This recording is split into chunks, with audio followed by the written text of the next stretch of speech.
When my father-in-law, the all-powerful CEO, thought he could humiliate me by slashing my salary in half during my annual review, I just smiled, because he didn't know I had already accepted an offer from his biggest competitor and that his attempt to crush me would mark the beginning of his own downfall. My name is Matt Sanders. The morning of my annual evaluation began with that gut feeling telling you something is wrong before you even open the door, and I was right. As soon as I crossed the threshold of the executive suite at Tanner Industries, I knew that Tuesday was heading straight for disaster. The atmosphere smelled of coffee that had been sitting out since dawn and shimmered with furniture so expensive it gave the impression that the company preferred to feign luxury rather than possess good taste. My father-in-law, Hector Tanner, the CEO and an expert at turning any meeting into a power struggle, was already settled in his massive leather chair. That seat wasn't just furniture, it was a symbol, a reminder that he was in charge, and the rest of us were merely movable pieces on his board. He had built Tanner Industries from scratch, transforming a small logistics company into a regional giant transporting industrial goods of all kinds, and I had to give him that. But his talent for running companies was only comparable to his ability to manipulate those around him, especially his own family.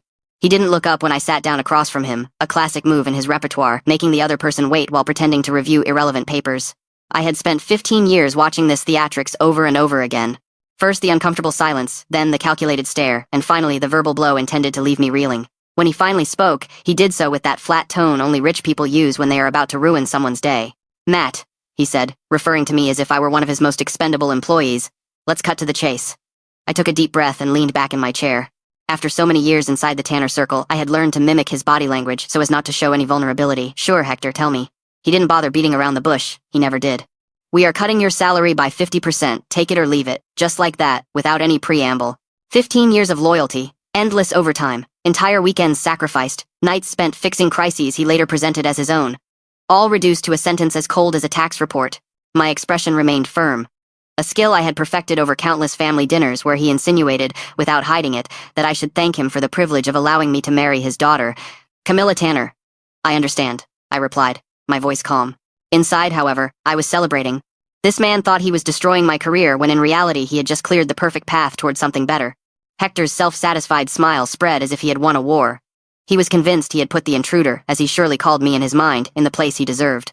I could already imagine him telling his friends at the country club Matt had no other option, I had to cut his pay to keep him in line, and they would all feel happy sharing the fantasy of being misunderstood patriarchs. "The reduction is immediate," he added, enjoying every syllable, and clearly, this had nothing to do with financial adjustments, because Tanner Industries was in its prime. This was purely an exercise of power, a reminder of my position in the family hierarchy, which of course was not exactly at the top. I stood up calmly, "Perfect, just in time," I told him. For a fraction of a second, I saw his confidence waver. It was minimal, but enough to savor the moment because he didn't understand what I meant by those few words, and that uncertainty was a little gift. Hector's great mistake had been believing that I didn't see what was happening behind the scenes. For months, the company had shown obvious cracks. Suppliers irritated by delays, major clients complaining about service failures, and experienced employees resigning to go to competitors like Industrial Solutions Group. While Brad and Owen Tanner, Hector's sons and Camilla's brothers, dedicated themselves to internal intrigue and kissing their father's ring, I was the one resolving crises, calming suppliers, and keeping operations running. Hector took credit for my achievements and blamed me for every stumble, but the people who really moved the machinery knew who silently held the company up. "Anything else you want to discuss?" I asked, maintaining a poise that probably confused him more than he would admit. "Nothing else, Matt," he said, waving his hand to dismiss me. "I hope you understand the company's situation." I had to hold back a laugh right there because the company had just announced record profits. So where was the crisis? Of course, it was in his ego. Before leaving, I turned toward him. "Hector, I really appreciate everything you've done for me." His chest puffed out like a peacock because he lived for these displays of submission. "I always try to take care of the family," he replied with that condescension that characterized him. The word family tasted like broken promises to me. I was family when he needed an angry client handled at midnight, but when it came to recognition, respect, or even basic decent treatment, I was just his daughter's husband. "I know," I replied. "You've opened my eyes." He smiled, not catching that the phrase had an edge to it. I walked into the hallway while taking out my cell phone and opened the contact I had avoided calling for weeks. Leah Wilkes, the chief operating officer of Wilkes Global, Tanner Industries' biggest competitor and my father-in-law's worst nightmare. She had been trying to recruit me for months with offers that would surely have caused Hector to lose his sanity.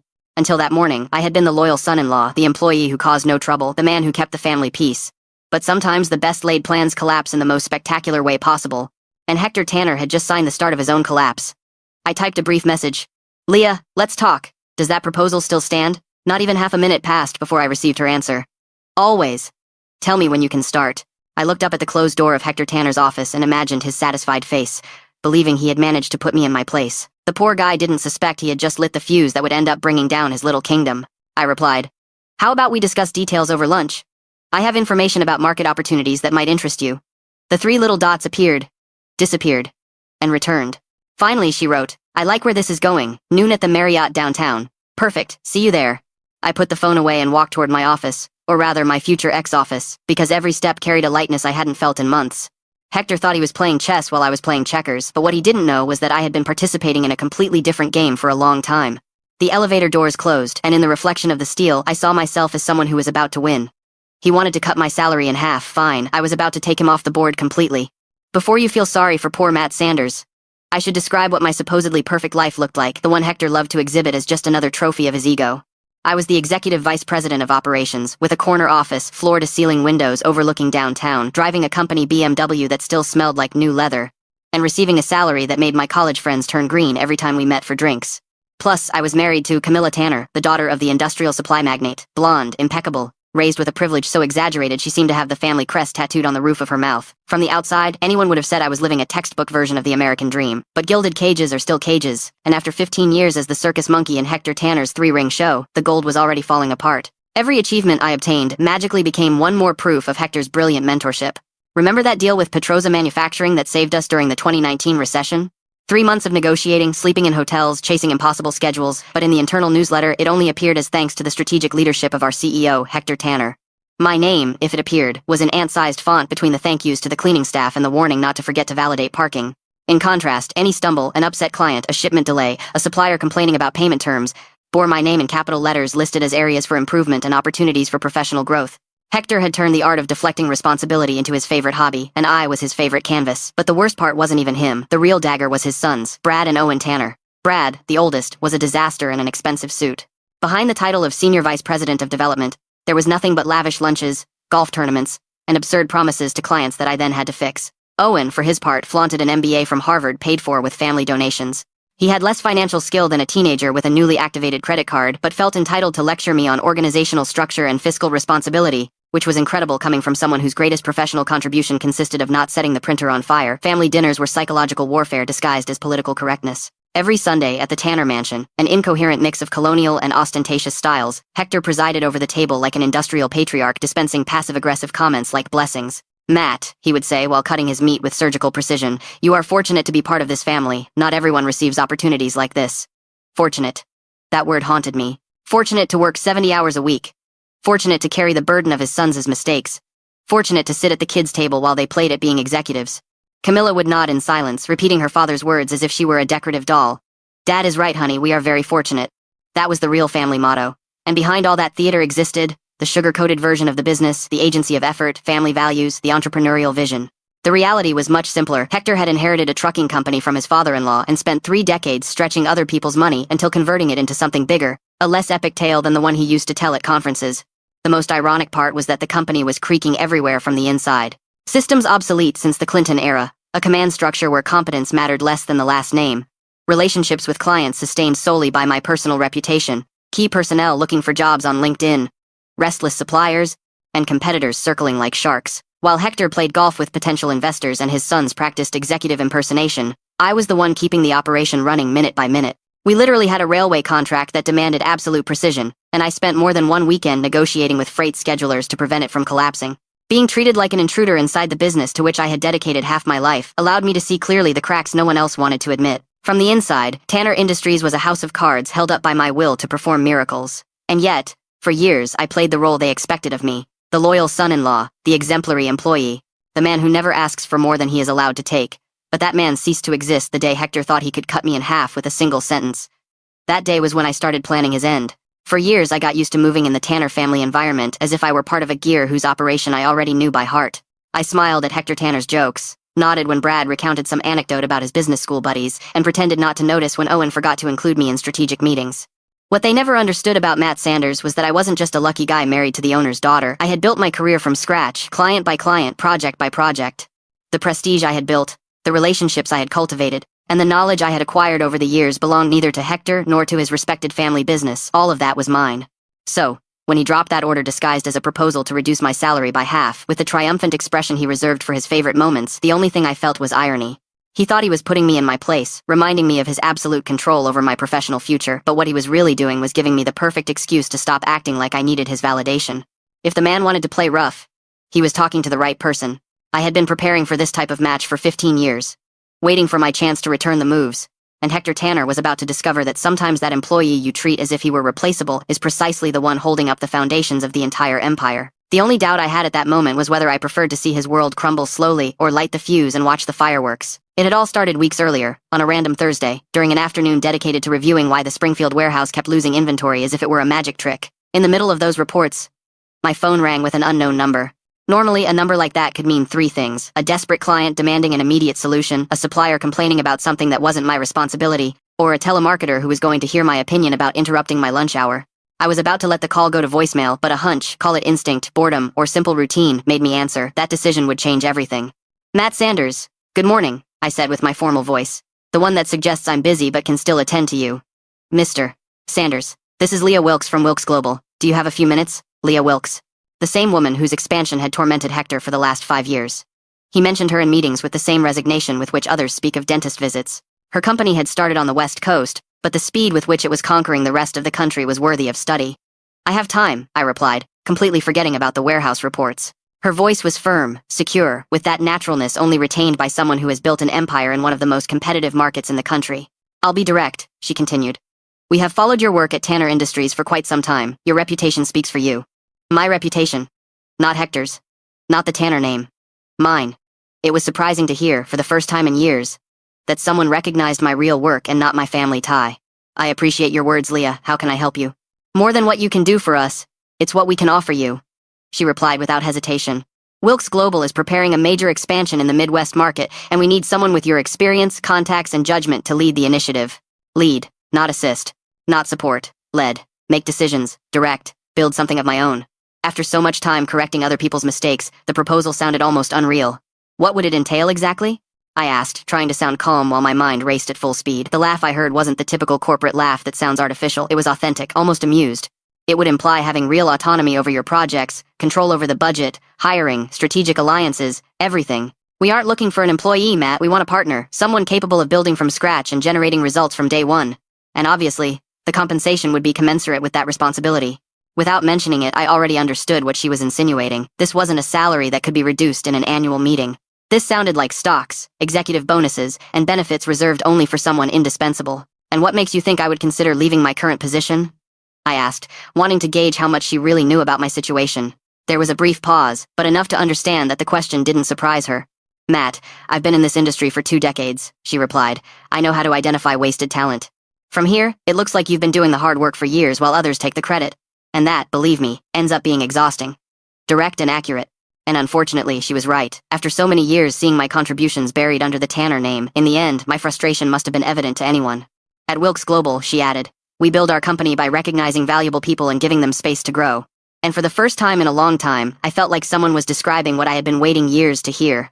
I never cared about illustrious last names, family trees, or who studied at which elite school. In my world, what really counts are results, and mine spoke for themselves.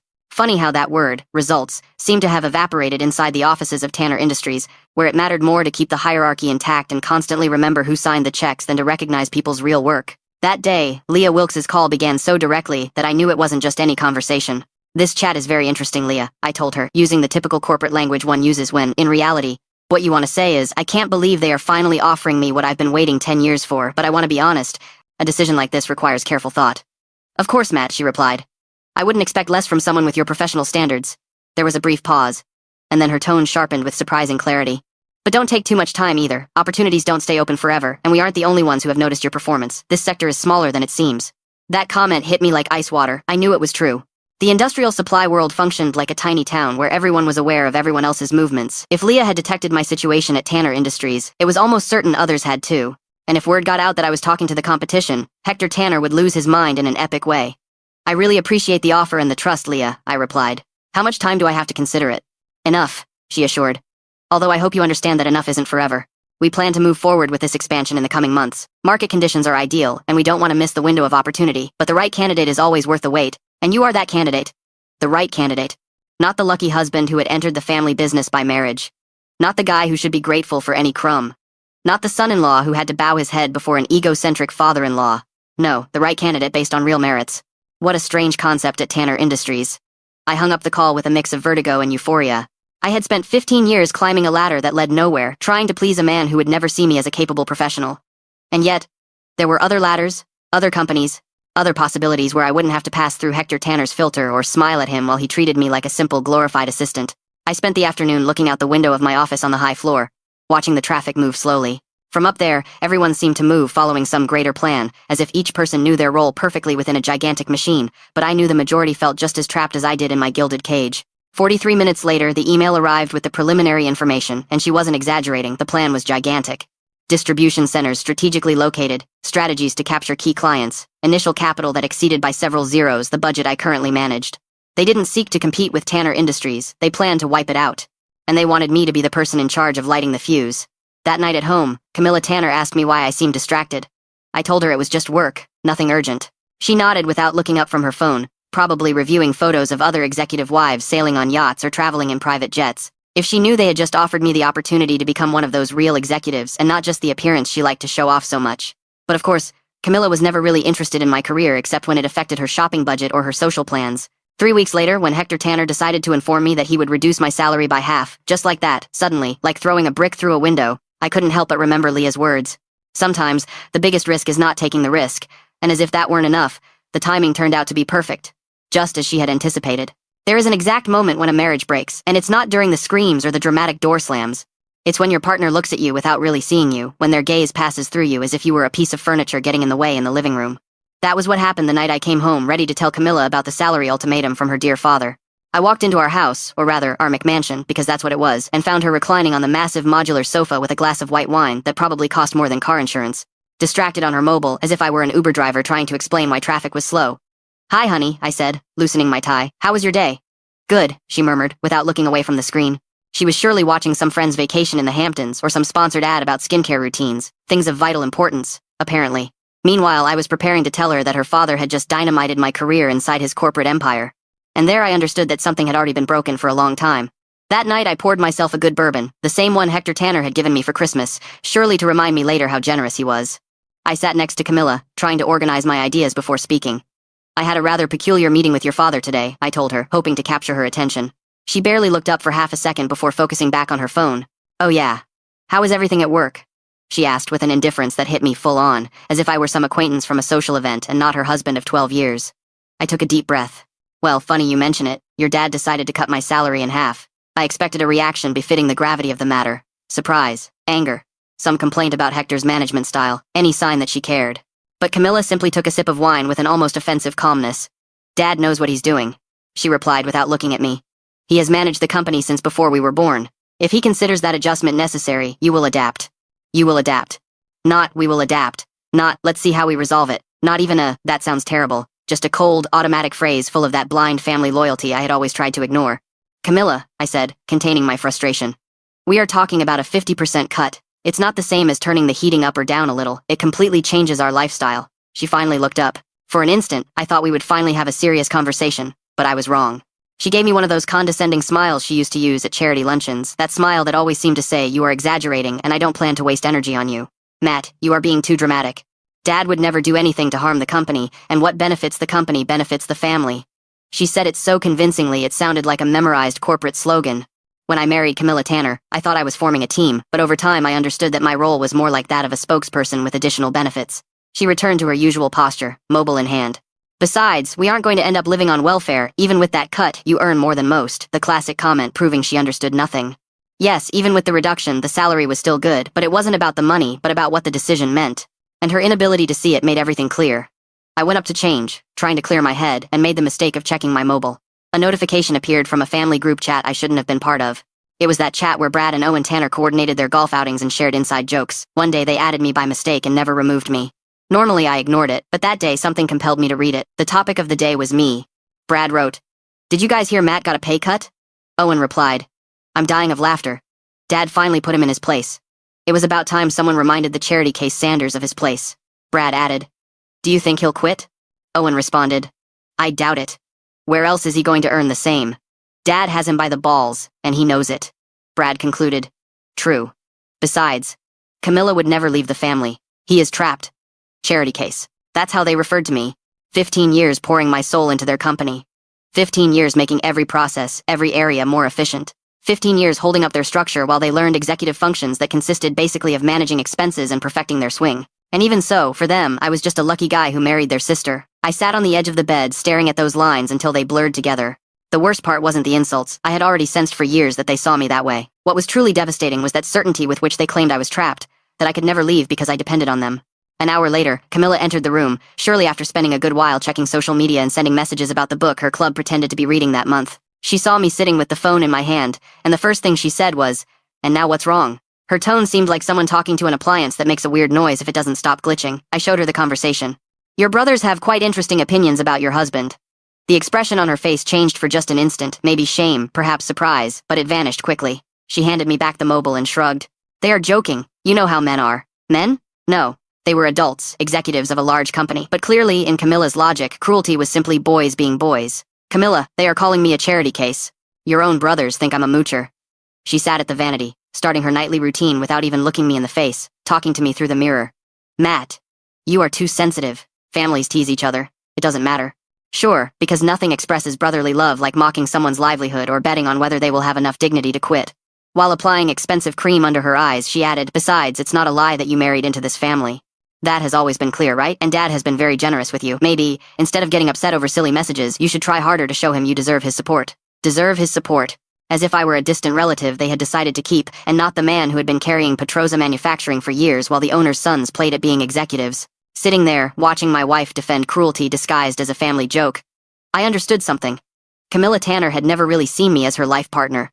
It was always clear to me that for my wife, I functioned more as an accessory to her lifestyle than as a person with my own desires.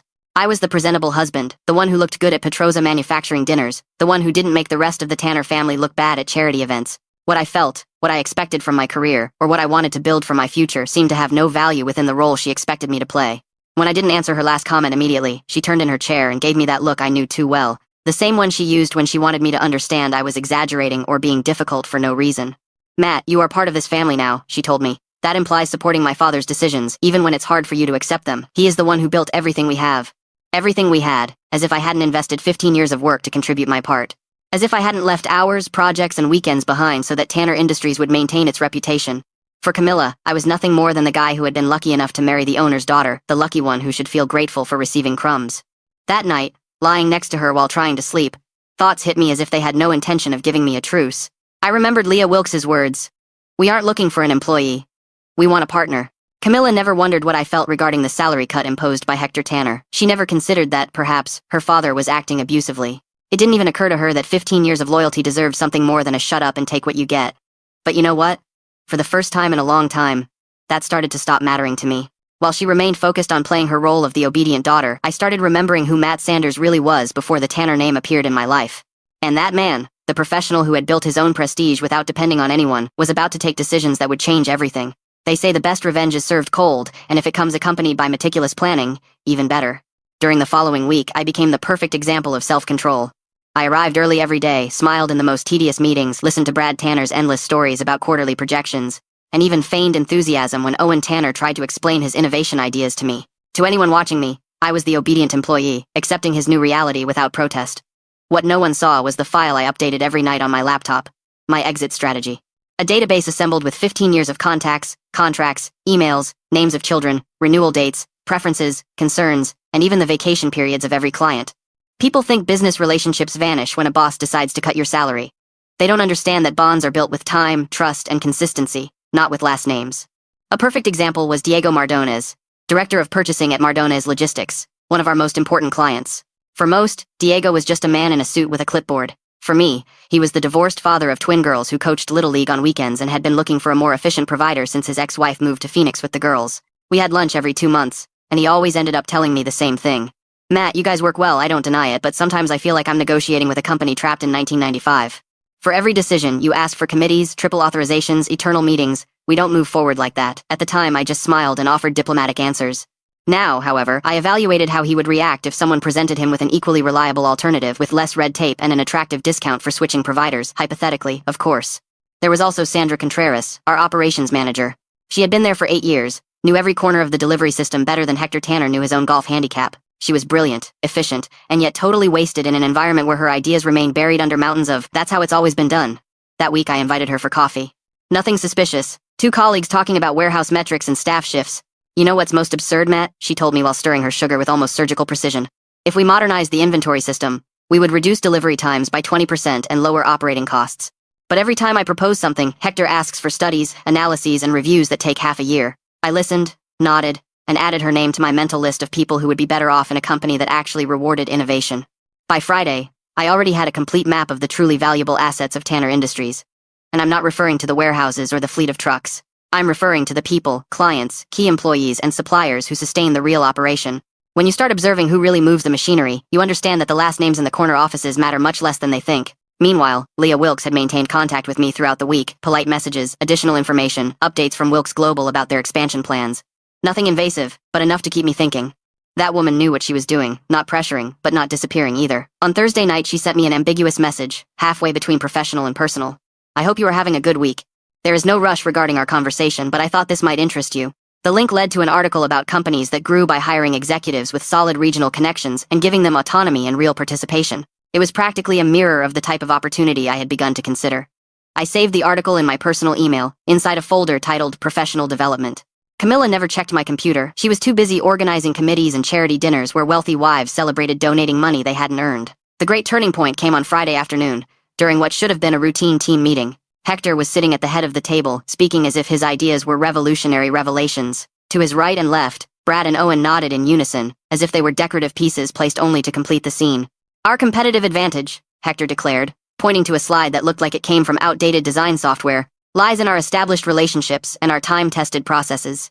While he spoke about staying true to what works, I could only think that this was the elegant disguise for not admitting the truth. They didn't change because it was more comfortable to keep acting as if the world wasn't moving forward. I looked around as the rest of the team finished settling into the meeting room. The expressions ranged from forced politeness to boredom impossible to hide. It was evident that everyone knew the landscape perfectly. They had been listening to recycled versions of the same speech for years, while rival companies surpassed us with more agile technological solutions and much more competitive services. When the meeting ended, I stayed a moment in the room pretending to review notes. In reality, I was just waiting for everyone to leave. That was when I heard Brad talking to Owen near the elevator. "Dad is pushing Matt hard," he commented, almost enjoying it. "Let's see if he finally quits." "I don't think so," Owen replied. "He has nowhere to go. Dad has supported him for years. Without the backing of the Tanner name, he is just another middle-aged operations guy with a decent resume. Just another interchangeable, disposable employee, someone who depended on the family's generosity to keep working there." That was the image they had of me. That they ignored that many of the business relationships Hector Tanner liked to brag about so much were maintained thanks to my real work was, apparently, irrelevant. That night, in my home office, I opened a new document. It wasn't a resignation letter. I wasn't ready for that kind of scene yet. Instead, I began something like a professional inventory. Every client who trusted me directly. Every supplier who preferred dealing with me rather than the rigid structure of the company. Every employee who came to me because they knew I would listen without sending them to HR to talk about proper channels. The list ended up being more extensive than I imagined. 15 years of work had built a network that belonged to Matt Sanders, not Tanner Industries. They weren't simple contacts. They were people who worked with me, not Hector's son-in-law. I then opened a second file, internal processes I had created or perfected. Inventory systems that had saved hundreds of thousands in losses. Client communication protocols that reduced complaints by 60%. Staff scheduling methods that increased productivity without increasing overtime. None of that bore the Tanner family signature. They were my solutions, designed, tested, and implemented by me, and most importantly, they could be transferred to any organization. Around midnight, I received another message from Leah Wilkes. "The project calendar is already being defined. If we continue like this, we launch in January. We need the full management team by December. Just wanted to keep you in the loop. January as the launch date, December as the final deadline. An 8-week margin to make a decision that could completely redirect my life. 8 weeks to choose between spending another 15 years watching Hector and his sons sink the company while I acted like a grateful employee, or betting on myself for the first time." I replied to her. "Thanks for letting me know. I am analyzing everything seriously." Her reply came immediately. "Good. Why? Speaking seriously, Matt, you are exactly what we need. We aren't offering you a job. We are offering you to build something. Build something. Not maintain what others built. Not protect obsolete structures. Create from scratch. With my own judgment and strategy." I closed the laptop and went back to the bedroom. Camilla Tanner was sleeping deeply, surely dreaming of gala dinners and charity events where she could show off expensive dresses while talking about her husband's great work at her father's company. The next day, I would return to playing my role, loyal employee, son-in-law who knew his place, functional piece in the family hierarchy. But that night, for the first time in years, I was projecting my future on my own terms, and that feeling was liberating. A month later, leading a double life is much more exhausting than movies show. For weeks I was the Matt Sanders everyone knew at Tanner Industries during the day. And at the same time, the Matt who worked secretly on the Wilkes global expansion at night. It almost felt like being a corporate superhero. Instead of fighting villains, I was planning the methodical dismantling of my father-in-law's business empire. My internal alibi was impeccable. Special projects, 2 words that could mean anything and at the same time absolutely nothing. Every time Hector asked what I was working on, I replied with phrases like operational efficiency analysis or long-term strategic evaluation, a bingo of empty words that he accepted without question. The advantage of special projects is that their confidential nature allowed me to disappear for hours without raising suspicion. And those gaps were spent at Wilkes Global Headquarters, a glass tower so modern it made Tanner Industries offices look like part of an old mall. Everything there worked as it should. Open spaces that truly fostered collaboration. Meeting rooms equipped with recent technology. And a coffee machine that didn't make you rethink your life choices. On my second visit, Leah introduced me to her brother, Matthew Wilkes. The resemblance between them wasn't just physical, both had a direct analytical intelligence and zero tolerance for corporate chaos. Matthew managed Wilkes Global's finances with surgical precision that exposed how obsolete the impulsive style with which Hector ran Tanner Industries was. Matthew told me during our first strategy session, "We've been watching how Tanner Industries operates for years. Honestly, we've been waiting for them to collapse. The only reason they keep competing is you, not the Tanner name, not Hector's supposed business vision, not Brad and Owen's MBAs. Only me, doing the real work while they took credit." Leah complimented the idea by spreading market reports on the table as if she were organizing a military operation. "We are facing an opportunity. Tanner Industries has clung to old relationships for too long, but those relationships are wearing out. Clients are fed up with delays and obsolete systems. Suppliers can no longer stand eternal bureaucratic processes." Everything was starting to align. And so was I. For a long time, I thought my suspicions were exaggerations, but I finally understood that she was right and also had inside information proving it. For months, Diego Mardones from Mardones Logistics had been insinuating his intention to look for new providers because he was fed up with delivery delays, problems Brad Tanner promised to solve but never truly addressed. Even our oldest clients had started expressing clear doubts about whether Tanner Industries was still the right option for their evolving needs. In one of our meetings, Matthew Wilkes summarized it clearly while we evaluated the general situation. "We can't simply enter to compete in their territory believing clients will come to us for our charm. We need someone who already has established relationships. Someone with credibility. Someone clients respect and trust. Someone who knows exactly where the weaknesses are." After 15 years observing how Hector Tanner ran the company as if it were his own fiefdom, I could write an entire manual just on the vulnerable points of his management. I had been mentally filing every mistake, every missed opportunity, and every inefficiency for years as if I were gathering evidence for a legal case I didn't even know I was building. The most surprising difference appeared when I started attending meetings with the Wilkes team. It was like entering another world. There was no corporate theater. No ego struggles. No family succession pressures. There, they spoke of real strategy, concrete figures, possible deadlines, and achievable goals without sacrificing ethics or quality. I realized, for the first time in a long time, that a company could function on professional bases and not on the inflated ego of a single man. One particularly productive afternoon, Leah Wilkes made it clear. "We don't want to simply compete with Tanner Industries, we want to make them irrelevant. But if we are going to do it, it must be with better service, better technology, and stronger relationships." That's where I came into play. While Hector Tanner dedicated himself to playing the role of corporate royalty for the last 15 years, I had done something radical: treat our suppliers like real people, not disposable pieces within a production chain. Surprising, right? I thought about cases like Thomas Riquelme from Midwest Distribution, who had been working with the company for almost a decade without ever having spoken directly to Hector or his sons. But he and I did talk. Every so often we had lunch together. I knew his kids' soccer schedule, his wife's art gallery, and his plans to expand operations to Indiana. Once, during one of those lunches, when I mentioned that Wilkes Global was looking for reliable distributor partners in the region, Thomas reacted as if he had heard the sound of a food can opening. "Look, Matt," he told me, leaning toward me. "I've been thinking about diversifying clients.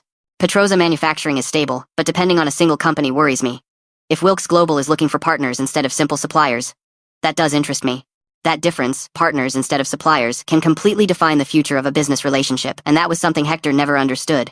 For him, suppliers were interchangeable resources, almost expendable, who should feel grateful just for working with his company. For me, they were always crucial collaborators capable of boosting or sinking a project, depending on how they were treated. In just 2 weeks, I achieved preliminary agreements with 3 major suppliers who were willing to abandon Tanner Industries as soon as Wilkes Global officially announced its entry into the market. Evidently, nothing formal was put in writing. It would be clumsy to sign contracts, while I still figured as an employee of the competition. But I did close verbal commitments and handshake deals with people who trusted me, Matt Sanders, more than the entire corporate structure of the Tanners. The client side was even simpler. It turned out that 15 years resolving their problems left a deeper mark than any speech by Hector. For example, Sarah Alvarez from Industrial Solutions Group had been suffering delays for months because Owen Tanner insisted on promising improvements he never implemented. When I mentioned, casually, that I was exploring new opportunities with a company that prioritized customer service, she almost begged me to give her more details. "Matt, you have been the only reason we stay with Tanner Industries," she confessed during a quarterly review that should have been routine. "If you worked at a company where you could really solve problems instead of limiting yourself to apologizing for them, we would go with you without thinking." Hearing her say it twice, that they would follow me in an instant, was music to my ears. 15 years being treated like a replaceable piece, and now I discovered that clients saw me as the competent face of the company. Who would have imagined it? Meanwhile, at home, keeping the disguise was the most complicated part. Camilla Tanner started noticing my absences, but her observation capacity was as shallow as a puddle after a drizzle. When she asked where I had been, I answered the same thing: company business. She assumed I referred to her father's company, and technically it wasn't a lie, just not in the sense she believed. "You've been working a lot lately," she commented, without looking away from whatever empty show she was watching. "Dad must have you super busy." If she only knew that her dear father was about to discover, in the least pleasant way possible, everything I had actually been doing. But Camilla lived in a world where Dad always knows what he's doing, and I simply followed orders. It would never have occurred to her to think that I was designing my own future, one where Hector had no authority over me. The best part of all was observing Hector's reaction to my sudden obedience. For weeks I behaved like the perfect employee, arriving before everyone, leaving last, attending all meetings, celebrating every one of his comments, and nodding at his strategic vision as if it were sacred word. He was delighted, convinced that he had finally managed to put me in my place. He even started treating me better, like someone congratulating a dog that, after years, finally learns to stay still. "See, Matt," he told me after a particularly intense meeting where I presented figures without complaining about budget cuts, "this is how we all prosper. Maybe this salary adjustment was just what you needed to reach your true potential." What irony! If he had known that my true potential consisted of dismantling his company piece by piece while he congratulated himself for being a great leader. On Thursday afternoon, I received a message from Leah. "How is the January thing going?" "We are on track," I replied without hesitation. "More than ready. Everything is falling into place." And it was. Suppliers prepared, clients anticipating their exit, employees eager to move to a company that truly valued their work. Hector thought he had broken me with his power play. In reality, he had given me the push I needed to show him how authentic leadership is exercised. The grand stage for all this would be the Midwest Industrial Supply Conference, held every November in Chicago. For those of us working in logistics and supply management, that event is practically an annual championship. 3 days of conferences, workshops, networking, and exhibitions where everyone pretends to be interested in innovations while trying to discover which companies are on the verge of collapse or who is sleeping with whom. The theme that year was adapting to tomorrow's challenges, which basically meant how to increase profits while spending less. Hector Tanner had been excited about the event for months, not only because he loved showing off in front of other companies, but also because Tanner Industries would be one of the main sponsors. Nothing fed his ego more than seeing the company logo covering every corner of the convention center while he gave a speech on leadership before a captive audience. I had attended year after year as his shadow, listening to how he claimed credit for improvements I myself had implemented. But this year would be different. This year I wouldn't go as his subordinate, but as the director of strategic expansion for Wilkes Global.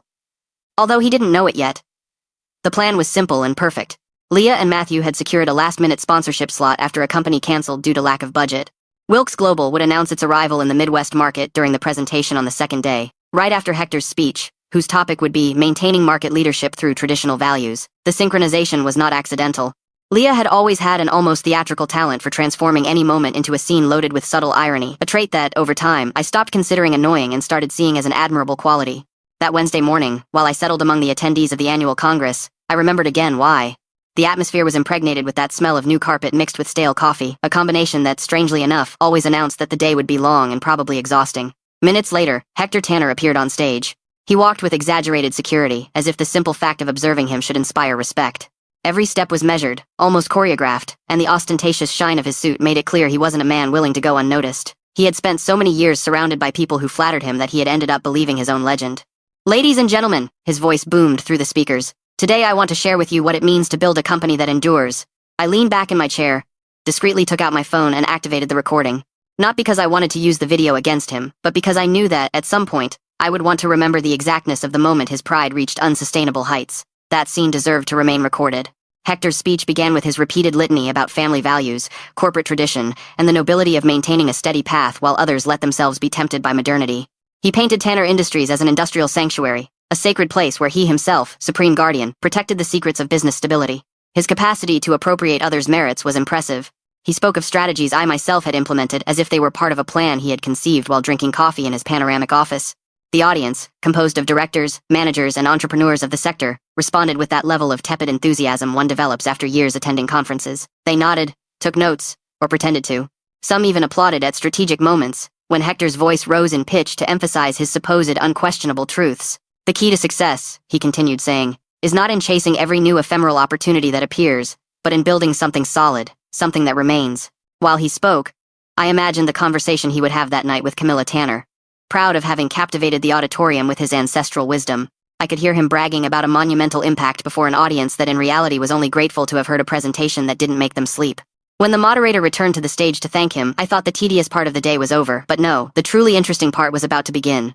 And now, announced the moderator, we welcome Leah Wilkes, COO of Wilkes Global, who will share important news about innovation and expansion in the sector.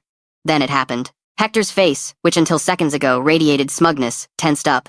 It wasn't an evident change for anyone, but I knew his gestural repertoire better than many of his own relatives. That slight contraction in the jaw, that blinking more prolonged than normal, were clear signs that something did not please him at all. Leah went up to the stage with impeccable security. Her presence had that mix of polished professionalism and naturalness only possessed by those who really know what they are doing. Her suit, her posture, the serenity with which she arranged her notes, everything transmitted the sensation that she was there not only to inform but to mark a before and after. Thank you for joining us, she began with a firm, clear voice. Today I want to talk about the difference between maintaining the status quo and leading real change in our industry. At that moment I had to hold back a laugh. It was impossible not to notice she was dismantling, point by point, everything Hector had defended minutes before. At Wilkes Global, she continued, we believe honoring the past shouldn't become an obstacle to building the future. That is why today we announce our expansion into the Midwest. An almost imperceptible murmur ran through the room. That wasn't just an announcement. It was a strategic blow. A declaration of intent. A direct message. We are coming for the territory you took for granted. I saw Hector tense his shoulders, trying to maintain composure before his own audience. Every slide Leah projected seemed like a deeper stab. It was noticeable that Wilkes Global had been planning this move for months. Expansion doesn't depend only on a good plan, she continued, but on having leaders capable of reinventing the market. People with experience, established relationships, and a vision that goes beyond repeating exhausted models. And then, the moment arrived. Leah sought my gaze in the crowd. My heart, although firm, accelerated just a second. That is why I am pleased to present our new Director of Strategic Expansion. Someone who has contributed exceptionally to the growth of this industry for the last 15 years. I ask you to welcome with a round of applause, Matt Sanders. The silence that ensued was so deep you could hear the breathing of some people sitting nearby. I stood up and advanced toward the central aisle. Every step resonated in my ears as if the floor amplified the sound. It was a strange mix of vertigo and determination. As I approached the stage, I perceived the faces of the audience. Surprise, admiration, indignation, curiosity. Some seemed to enjoy the corporate drama as much as I did. Diego Mardones had the expression of a child whose rules of the game had been changed mid-match. Sandra Contreras showed a radiant smile, like someone silently celebrating a victory she feels is her own, but no reaction compared to Hector's. His face was a portrait of disbelief and shock. He was rigid, immobile, as if an internal mechanism had suddenly stopped working. Upon shaking Leah's hand, the cameras started flashing. That instant became a sort of public ceremony, a symbol of transition. A point of no return. I turned just enough to look at Hector and mouth, without making a sound, the two words I had been waiting too long to tell him, perfect timing. The color of his face went through shades ranging from intense red to a worrying violet tone. Brad and Owen Tanner, sitting next to him, seemed completely thrown off, unable to understand how everything had happened so fast. The best part of that moment wasn't the lights, nor the general surprise, nor the murmur of the public analyzing in real time what they were witnessing. The truly powerful thing was the inner sensation. For the first time, I was being presented as what I was, not as the son-in-law of someone influential, not as a convenient subordinate, but as a professional valued for his trajectory.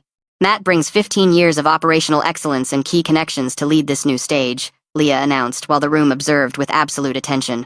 And thus, on a stage full of competition, cameras, and expectations, the beginning of my true professional independence was marked. When Leah Wilkes took the microphone to address the audience, she announced with unwavering confidence that my track record spoke for itself and that my incorporation would be key for Midwest operations to take off from day one. Hearing those words, so direct and forceful, produced an impact in me difficult to describe. For 15 years I had lived under the shadow that my achievements were merits of Hector Tanner's leadership, while any difficulty was used to mark my supposed limitations. Therefore, hearing someone recognize what I had actually built felt like winning a jackpot in my career. I approached the podium, observed the attendees, representatives of practically every influential company in the regional industrial sector, and took a deep breath. Thank you, Leah. It is an honor to join a team that prioritizes results and innovation over empty tradition, I said, with a conviction I didn't have to fake. Wilkes Global reflects what this industry could become if we stopped fearing change and focused on what is possible, not on what was always done. The audience's response was immediate. Authentic applause, looks of interest, people taking their phones to send messages that would surely ignite rumors in half the industry. I knew that, by the next morning, suppliers, clients, and competitors would be clear that Matt Sanders had finally broken with the Tanner empire. Upon leaving the stage, my gaze crossed with Hector Tanner's. He remained seated, but without that air of authority he had exhibited all morning. His posture had crumbled completely. He looked like a man who had just understood that the ground beneath his feet wasn't as firm as he imagined, and I thought, yes, the synchronization was perfect. What happened next looked a lot like seeing how a controlled demolition is detonated. It's enough to place the charges in strategic points for the whole structure to collapse. In this case, there were no explosives, but something much more efficient. 15 years of internal knowledge, and a carefully built network of people who had been fed up with the Tanners for a long time. The first block fell just 3 days after the conference. I received a call on my new Wilkes Global corporate line. Yes, I already had my own phone and personalized voicemail. It was Diego Mardones from Mardones Logistics, officially confirming the transfer of the contract we had discussed. His annual account was $2.3 million, and although for some it didn't represent a fatal blow, within the industrial supply world it was equivalent to an expert issuing a public vote of no confidence toward Tanner. Matt, working with you guys is like entering the 21st century for the first time, Diego joked. I didn't know how revolutionary it was to receive answers to my emails the same day. A simple phrase, but one that said everything. At Tanner, answering an email required a chain of approvals and unnecessary analyses. At Wilkes Global, on the other hand, we treated people with basic professionalism, something that, apparently, was quite a novelty for many. The second collapse came from Petroza Manufacturing, and I must admit I enjoyed that one more than I should have. For 8 months, Owen Tanner had promised them improvements in delivery times. 8 months, repeating excuses and saying, we are working on it. When I called the purchasing director of Petroza to introduce myself as their new contact, I could almost hear a weight being lifted off him. Matt, thank God, he said, point blank. We were already looking for alternatives. Owen can't organize a small parade, let alone solve logistics problems. That account represented $1.8 million a year.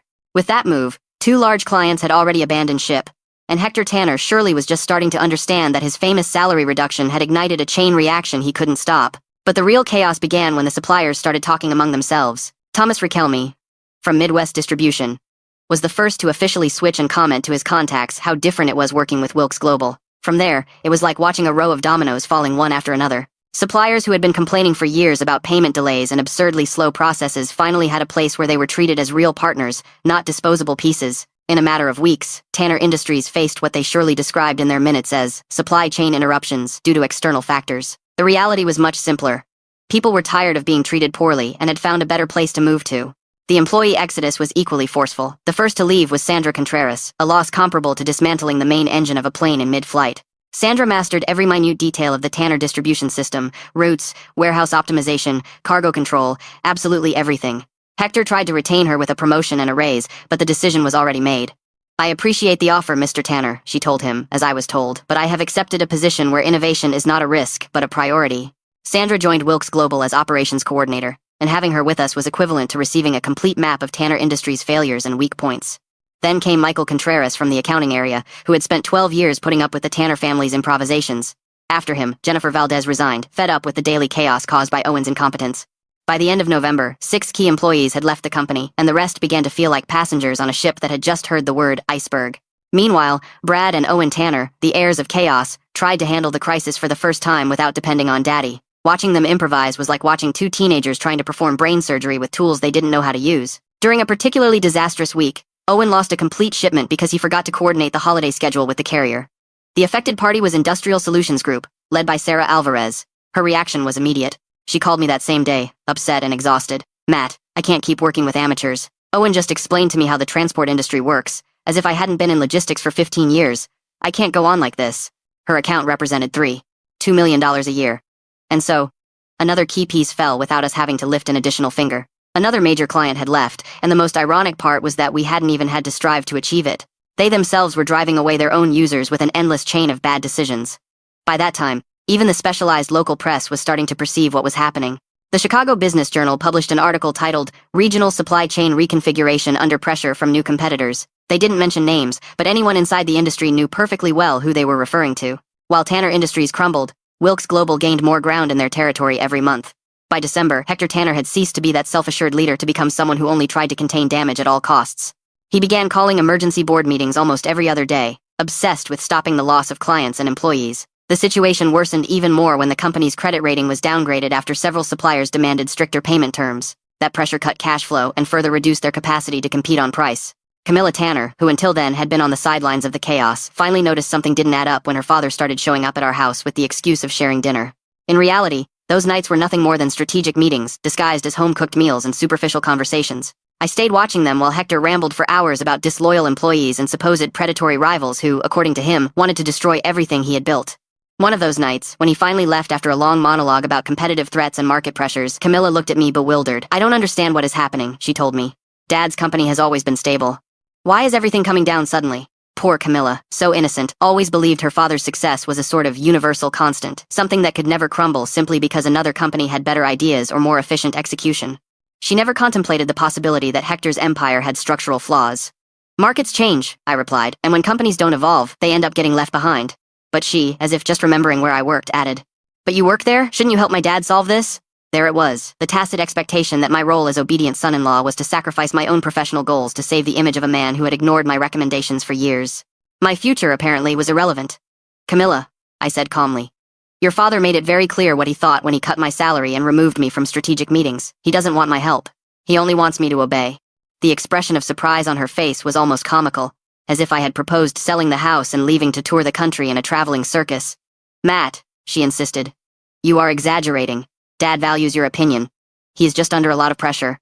Value my opinion? Hard to believe when he had spent 2 months excluding me from every important decision while his golden sons, those managers fresh out of prestigious universities and without a single day of real experience, sank the company even further. 6 months later, I walked through the main level of Wilkes Global's new regional distribution center in the Midwest, watching a team, double the size of the one I had at Tanner Industries, moving inventory with a precision that would have given Hector a heart attack. Next-generation tracking systems, automatic sorting machines, and motivated workers because, unlike Tanner Industries, here they were treated as valuable people and not replaceable cogs.